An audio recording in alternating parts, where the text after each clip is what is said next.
Hello student, this is Gayatri. Welcome back to another video of class 10 maths. और आज हम करेंगे मैथ्स की वर्कशीट नंबर 28। तो वर्कशीट में हमें सबसे पहले दिया हुआ है दोनों फॉर्मूले, यानी कि जो हमने सेक्शन फार्मूला किया था अपनी प्रीवियस वर्कशीट में और मिड पॉइंट फार्मूला। तो हम यहाँ पर दोनों फॉर्मूले लिख लेते हैं। पहले सेक्शन फार्मूला क्या था हमारा, 2x1 plus m1 x2 upon m1 plus m2, और y के कोऑर्डिनेट्स के लिए था m2 y1 plus m1 y2 upon m1 plus m2। और जो हमारा मिड पॉइंट फॉर्मूला था वो था x1, यानी कि अगर हमें मिड पॉइंट निकालना है तो हम कौन सा फॉर्मूला यूज करेंगे, x1 प्लस x2 अपॉन 2, और y के कोऑर्डिनेट्स के लिए y1 प्लस y2 अपॉन 2। तो ये हमारे दोनों जो है ये फॉर्मूलेस हो गए, section formula and mid point formula. So worksheet का क्वेश्चन नंबर फर्स्ट है, show that the points a 0,0, b 1,0, c 4,1 and d 1,1 form a parallelogram. तो यहाँ पर हमें 4 पॉइंट्स दिए हुए हैं, 4 कोऑर्डिनेट्स दिए हुए हैं 4 पॉइंट्स के, और हमें शो करना है कि ये जो कोऑर्डिनेट्स हैं वो एक पैरेललोग्राम के हैं। तो पैरेललोग्राम क्या होता है, पैरेललोग्राम एक ऐसा क्वाड्रिलेटरल होता है जिसकी अपोजिट साइड्स इक्वल होती हैं, बट जो उसके डायगोनल्स होते हैं वो इक्वल नहीं होते हैं। तो यहाँ पे सपोज हमने एक पैरेललोग्राम लिया है ABCD, और ये इसके कोऑर्डिनेट है ABC और D के। अब यहाँ पे अगर हमारा AB इक्वल टू CD और AD इक्वल टू BC और AC और BD जो है वो नॉट इक्वल टू आते हैं, तो ABCD क्या होगा, एक पैरेललोग्राम होगा। तो यहाँ पर हम डिस्टेंस फॉर्मूले से सबसे पहले AB फाइंड कर लेते हैं। सो डिस्टेंस फॉर्मूला क्या था हमारा, x2 माइनस x1 का whole square plus y2 minus y1 का होल स्क्वायर। अब AB में हम जब ये फॉर्मूला पुट करेंगे तो यहाँ से x2 और x1 क्या है हमारे, 3 माइनस 0 का whole square plus y minus y1 क्या है, 0 माइनस 0 का होल स्क्वायर। तो इसको हम सॉल्व करेंगे, हमारे पास आ जाएगा 3 स्क्वायर प्लस 0 यानी कि 9, that is equal to 3 unit. इसी तरह से हम BC फाइंड करेंगे। BC में हमारा जो x2 और x1 है वो है 4 एंड 3, तो 4 माइनस 3 का होल स्क्वायर प्लस 1 माइनस 0 का होल स्क्वायर। इसको सॉल्व करते हैं हम, तो यहाँ से हमारे पास आ जाएगा 1 square plus 1 square, 1 plus 1 that is equal to √2। अब CD निकालेंगे इसी तरह से डिस्टेंस फॉर्मूला पुट करके, 1 माइनस 4 का होल स्क्वायर प्लस 1 माइनस 1 का होल स्क्वायर, तो हमारे पास आ जाएगा √1 माइनस 4 करेंगे माइनस 3 का whole square plus 9 plus 0 that is equal to √9। ये आ गया हमारा 3 यूनिट। अब AD और BC ये जो अब AD निकाल लेते हैं डायगोनल। AD इक्वल टू आ जाएगा 0 माइनस 1 का होल स्क्वायर, रूट में लिखेंगे 0 माइनस 1 का होल स्क्वायर प्लस 0 माइनस 1 का whole square equal to minus 1 का होल स्क्वायर प्लस माइनस 1 का होल स्क्वायर। तो ये हमारा आ गया 1 का स्क्वायर करेंगे तो √1 प्लस 1 यानी कि √2। अब AC निकाल लेते हैं इस तरह से, डिस्टेंस फॉर्मूले में वैल्यू पुट करते हैं, रूट के अंदर लिखेंगे 4 माइनस 0 का होल स्क्वायर प्लस 1 माइनस 0 का होल स्क्वायर।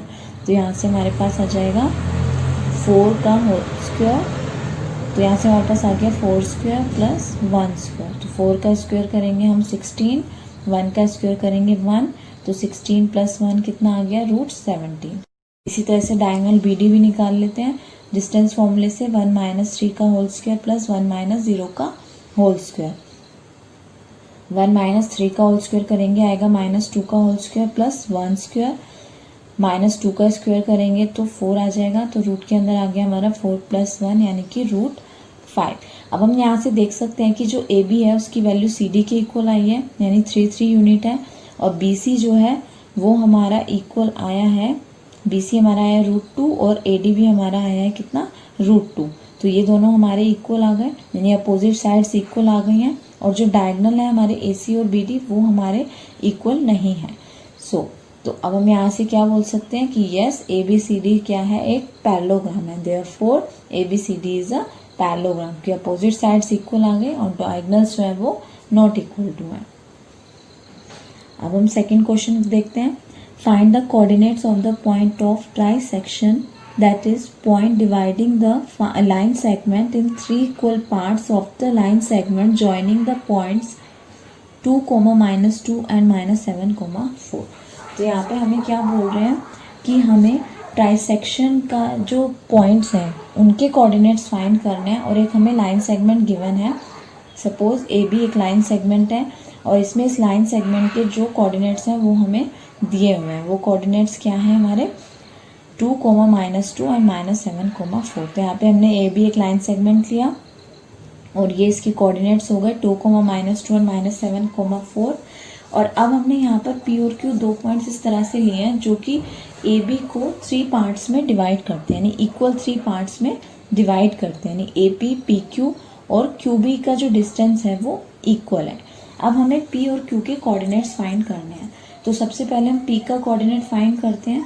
तो अगर हम ए पी और पी बी को देखते हैं तो इनका जो रेशो है, इंटरनली रेशो है, ए पी 1 पार्ट है और पी बी जो है वो 2 पार्ट है, यानी इनका हम रेशो क्या लेंगे 1:2 लेंगे।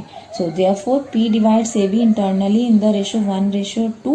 Therefore the coordinates of P by applying the section formula are, अब हम इसमें सेक्शन फॉर्मूला लगा देते हैं। P के पॉइंट्स हमें निकालने हैं, कोऑर्डिनेट्स निकालने हैं। तो सेक्शन फॉर्मूला क्या होता है, Px, y इक्वल टू होता है m2x1 plus m1x2 upon m1 plus m2। इसी तरह से m2y1 plus m1y2 plus m2y1 plus m1y2 upon m1 plus m2। अब ये जो सेक्शन फॉर्मूला इसमें हम ये वैल्यूज पुट कर लेते हैं। अब यहाँ पर हमारा जो m1 है वो है 1 और m2 है 2। तो अब इनकी वैल्यूज प्लेस करते हैं, हम इसमें पुट कर लेते हैं। अब हम सेक्शन फॉर्मूले में वैल्यू पुट करते हैं तो हमारे पास आएगा 2 × 2 प्लस 1 × 7 अपॉन 1 प्लस 2। इधर भी हम m1 m2 और y1 y2 की वैल्यू पुट करेंगे तो हमारे पास आएगा 2 × -2 प्लस 1 × 4 अपॉन 1 प्लस 2। इनको सॉल्व कर लेते हैं, हमारे पास आएगा 4 - 7 अपॉन 3 और इधर आ जाएगा -4 प्लस 4 अपॉन 3। तो यहाँ से आ गया 4 - 7 करेंगे -3 अपॉन 3 और 0 अपॉन 3। तो यहाँ से कोऑर्डिनेट्स आ गए हमारे 3 × 1 = 3 -1, 0। अब जब हम Q के कोऑर्डिनेट्स निकालेंगे, जब P था हमारे पास तो हमने रेशो लिया था AP का और PB का, तो वो था 1:2। अब हमें Q के कोऑर्डिनेट्स निकालने हैं तो A से Q तक का जो हमारा रेशो हो गया वो कितने पार्ट्स हो गए, 2 पार्ट्स हो गए और Q से B तक हमारा 1 पार्ट है। तो अब हम जो इनका रेशो लेंगे वो लेंगे 2:1, यानी m1 हो गया हमारा 2 और m2 हो गया हमारा 1। अब इसी तरह से इसमें भी हम वैल्यू पुट कर लेंगे दोनों तरफ, यानी x के लिए भी और y के लिए भी। तो सेक्शन फॉर्मूले में जब हम वैल्यू पुट करेंगे तो हमारा यहाँ से आएगा 1 × 2 प्लस 2 × -7 अपॉन 1 प्लस 2 और 1 × -2 प्लस 2 × 4 अपॉन 1 प्लस 2। तो ये आ गया 2 - 14 अपॉन 3 और इधर आ गया -2 प्लस 8 अपॉन 3, माइनस करेंगे -12 अपॉन 3, ये हो गया 6 अपॉन 3। तो एक पॉइंट आ गया हमारा -4 और एक आ गया 2, यानी Q के कोऑर्डिनेट्स आ गए हमारे -4, 2। तो P के और Q के कोऑर्डिनेट्स हमने फाइंड कर लिए। अब हम देखते हैं इसका third question. Question number third है question number third is if 4, P and 1, 0 are end points of the diameter of a circle of length 10 cm, find the center of the circle. तो यहाँ पर हमें 10 सेंटीमीटर डायमीटर वाला एक circle दिया हुआ है और हमें जो डायमीटर है उसके एंड पॉइंट्स के कोऑर्डिनेट्स दिए हुए हैं और हमें फाइंड करना है मिड पॉइंट। तो अब जो हमारे एंड पॉइंट के कोऑर्डिनेट्स हैं वो हैं 4, P and 1, 0 और जो डायमीटर की लेंथ है वो हमें दी हुई है 10 सेंटीमीटर। अब यहाँ पर ये जो P दिया हुआ है इसको फाइंड करने के लिए हम सबसे पहले डिस्टेंस फॉर्मूले से हम P की वैल्यू फाइंड कर लेते हैं। डिस्टेंस हमें यहाँ पर दिया हुआ 10 सेंटीमीटर। तो सपोज ये हमारे पॉइंट्स हो गए A एंड B। तो AB जो है इक्वल टू होगा, AB में अब हम डिस्टेंस फॉर्मूला रखते हैं तो यहाँ से AB जो है वो हमारा इक्वल आ जाएगा x2 - x1 का whole square plus y2 - y1 का होल स्क्वायर। तो अब डिस्टेंस फॉर्मूले में हम वैल्यू पुट करते हैं। AB हमें दिया हुआ है 10 सेंटीमीटर है और x2 - x1, तो x2 कितना है हमारा 1 - 4 का होल स्क्वायर प्लस 0 - p का होल स्क्वायर। तो ये आ गया 10 इक्वल टू 1 - 4 करेंगे -3 square plus p square is equal to 3 square किया 9 प्लस p स्क्वायर। अब 10 इक्वल टू आ गया हमारे 9 √9 प्लस p स्क्वायर की। अब हम क्या करेंगे, रूट हटाने के लिए दोनों तरफ स्क्वायरिंग कर देंगे तो हमारे पास आ जाएगा 10 स्क्वायर इज इक्वल टू, यहाँ से रूट का स्क्वायर करेंगे तो रूट हट जाएगा, हमारे पास आ गया 9 प्लस p स्क्वायर। 10 स्क्वायर का मतलब हो गया 100, 10 × 10 100 is equal to 9 plus p square. p square is equal to 100 plus 9 इधर आके हो जाएंगे -9, यानी p स्क्वायर की वैल्यू कितनी आ गई हमारी 91, यानी p और p कितना हो जाएगा, स्क्वायर हटाने के लिए हम इधर रूट कर देंगे, तो ये हो जाएगा प्लस माइनस रूट ऑफ 91।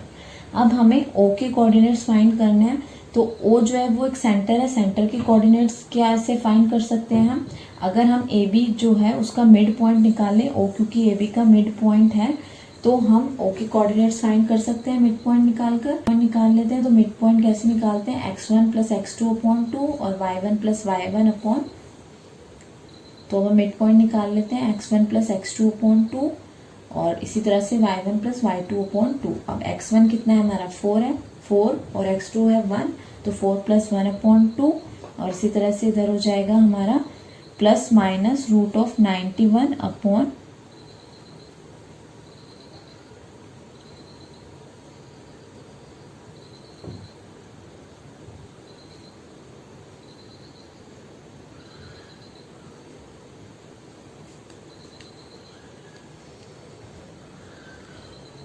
इसी तरह से इधर हम वैल्यू पुट करेंगे, तो 4 प्लस 1 अपॉन 2 और ये हो गया plus minus root of 91 plus 0 upon 2, तो ये 4 प्लस 1 कितना हो गया 5 अपॉन 2 और इधर आ गया हमारा प्लस माइनस रूट 91 अपॉन 2, तो ये हमारे o के कोऑर्डिनेट्स आ गए 5 upon 2 and plus minus root 91 upon 2।